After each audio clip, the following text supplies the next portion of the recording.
So Professor Himanti Banerjee, Professor Raviti Jadavpur University will be presenting this paper on India's cultural unity, many narratives of Sikh mobilization and the national movement.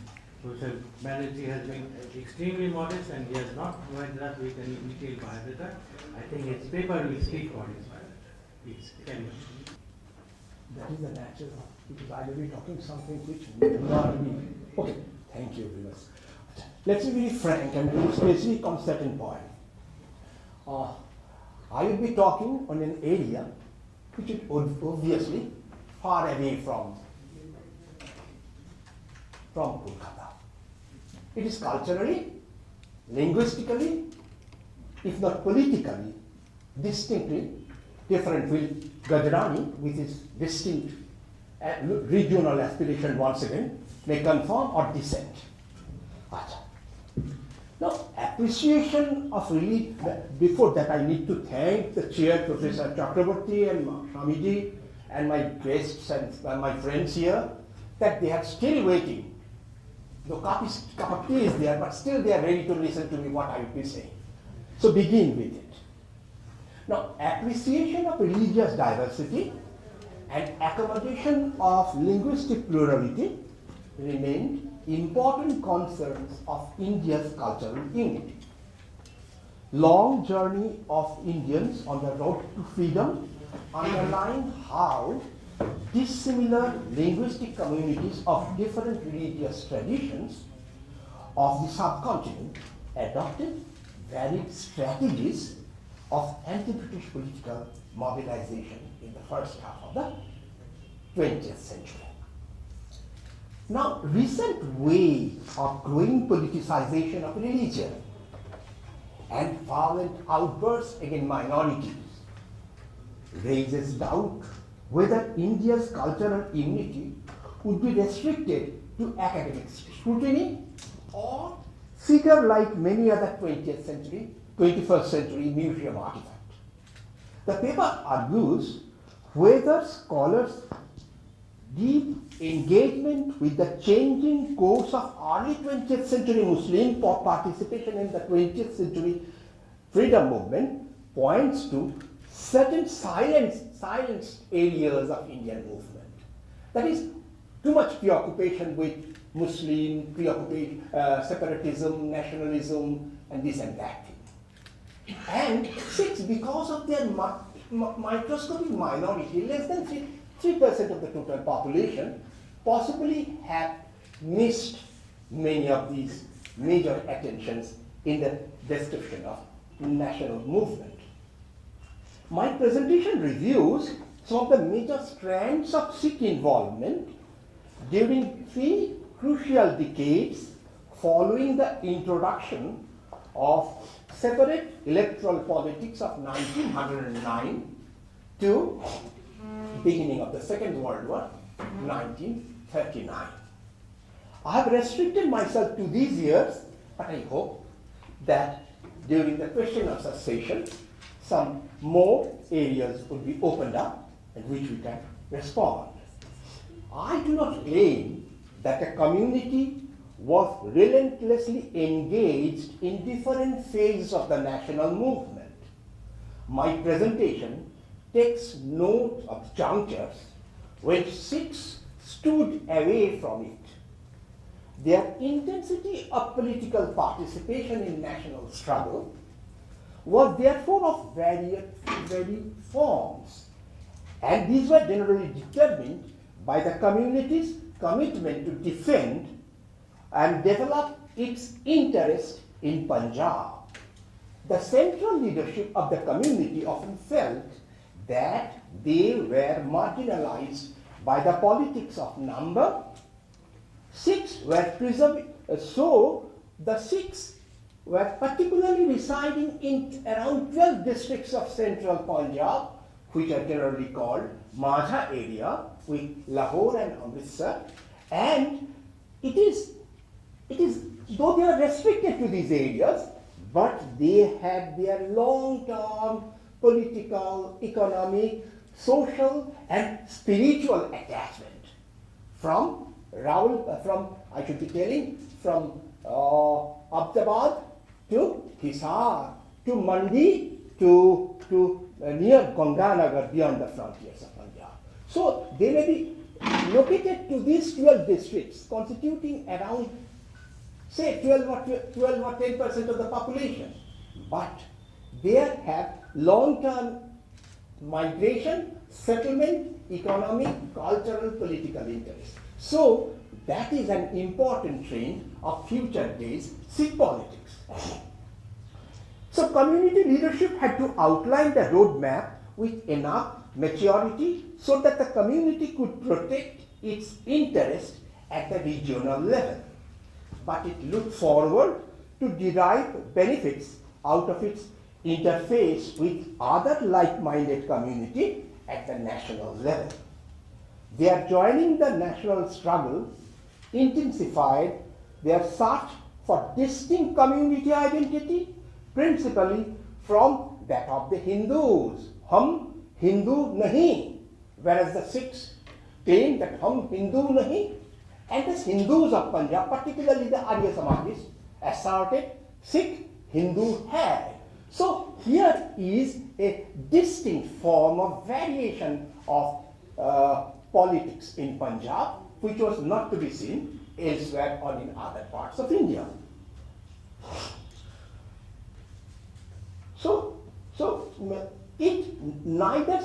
This politics, it did not change significantly. It did not change their political equation when they had been talking to Muslim League, nor did it immediately lead to any permanent change in equation with the imperial government. So they try always to be maintaining good relationship with imperial government, like Muslim politics at different levels of different parts of India, because it is the dictates of the minority politics, and they were often overwhelmed by the majoritarian dictates that they had to face at two levels. One, at the All India level, the Hindus were dominating politics, and in Punjab, the Muslims were dominating. So Hindus of Punjab were looking forward like younger brother, come together. But the Sikhs were afraid because of the advantages to be derived out of separate electorate, because of greater opportunity of employment and other taxations. So they talk of one, community identity; two, they talk of Punjabiyat, that is certain major Punjabi concepts, food, culture, race, language. So that led to writings of I believe Amrita Pritams, Ode to Hiraja, and to Watek Singh. So they were having two sides of politics. One, they have been looking forward to the protection of their minority interests, but at the same time looking forward to the all-round national politics that was headed by Congress.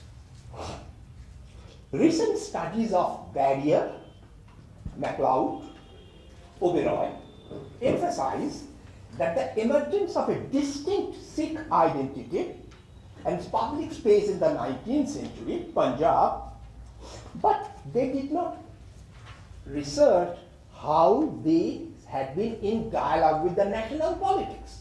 So they were concerned with Sikh separate identity. But how the Sikh separate identity participated in the national movement, they are missing there.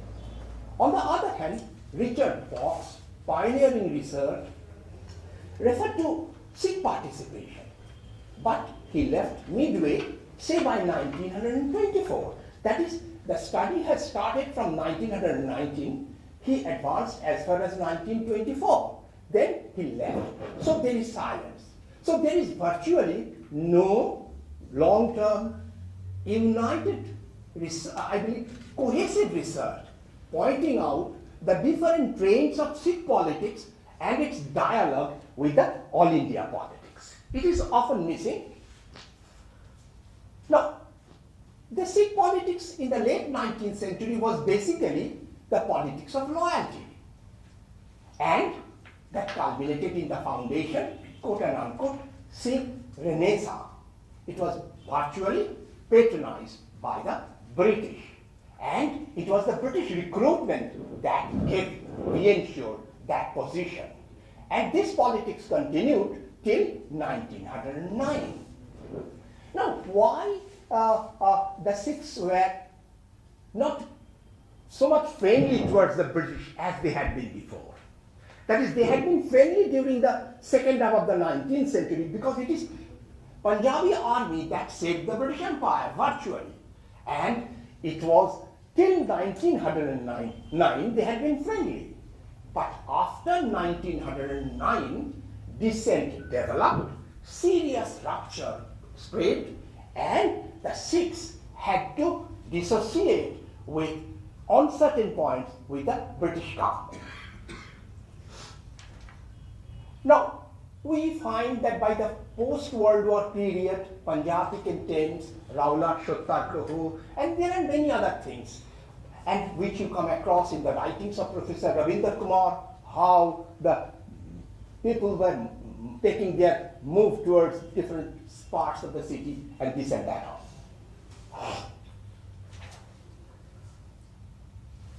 So, what I want to point out, their strategic interface with the national politics may be delineated as a double movement. It suggests that if the community's one leg was broadly entrenched on the side of the Congress-led Satyagraha in the 1920s, when the Akali movement was going on, the Sikhs agreed to join.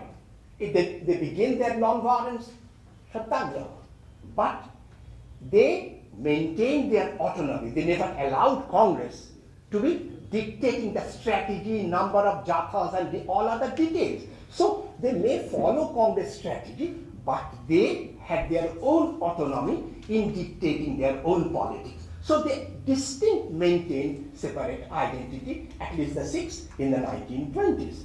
That is, they tried.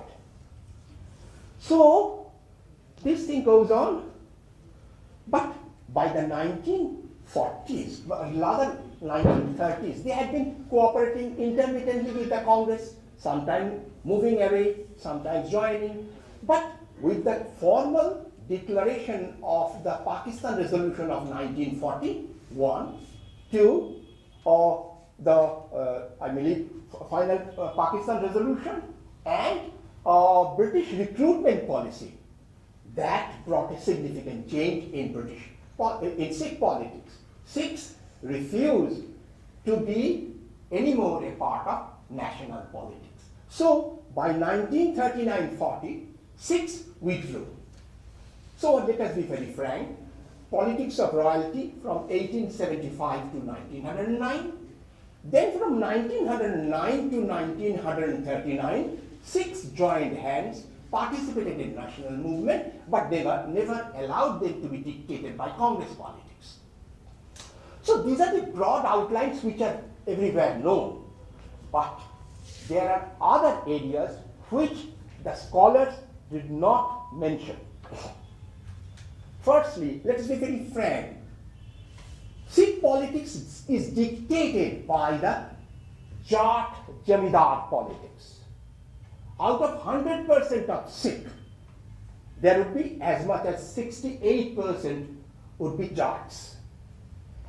There would be around 8 or 10% Ramgariyas, a small artisanal group with their technical knowledge in technical engineering skill at the village level. Carpentry. Yes, carpentry. There is also labor. They are called Ramgariya: carpenter, labor, lohar, and mason. These are the three composite castes. So the Jat-led anti-colonial movement of the 1920s resulted in their control over their Gurudwara. And that Gurudwara provided them fund to run the politics, which is still going on in the Akali politics.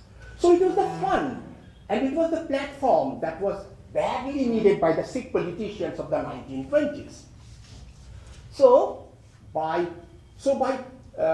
after they have established control over the gurdwaras and over the platforms for mobilizing their opinion, they decided this was a threat to non-Jat communities. That is, Sikh Jat Jamidar was controlling the politics, whereas they were anti-British, whereas the other communities, particularly Ramgarhias, who were loyal.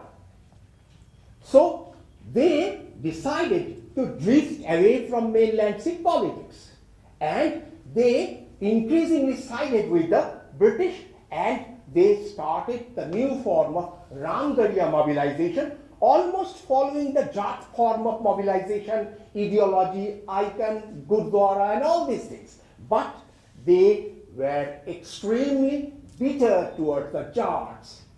So once the Jat has established control over the Sikh politics, but that led to sharp reactions and led to fissures in the Sikh politics. It did not end with it. One, there were other castes, particularly even today, Sikhs. Punjab has the largest number of untouchable communities, about 25%. So the untouchables learned lessons, and they once again mobilized themselves along their own caste line, and they tried to have their own identity. So untouchables continued to mobilize similarly like Jats, Ramgarhias, with their gurdwaras and with their politics from Shimla, I repeat, from Shimla in Himachal Pradesh to Shillong in northeastern India. So it was a major, if I am allowed to use the term, Dalit mobilization, which is often used nowadays politics. So these were the fissures, and with the withdrawal of the Sikhs, this caste politics sometimes dominated in Punjab even today, and we have similar numerous reportings from Punjab. So we live with these words that Sikhs participated in the national politics led by Congress, but on definite conditions, withdrew from it, led to fissure,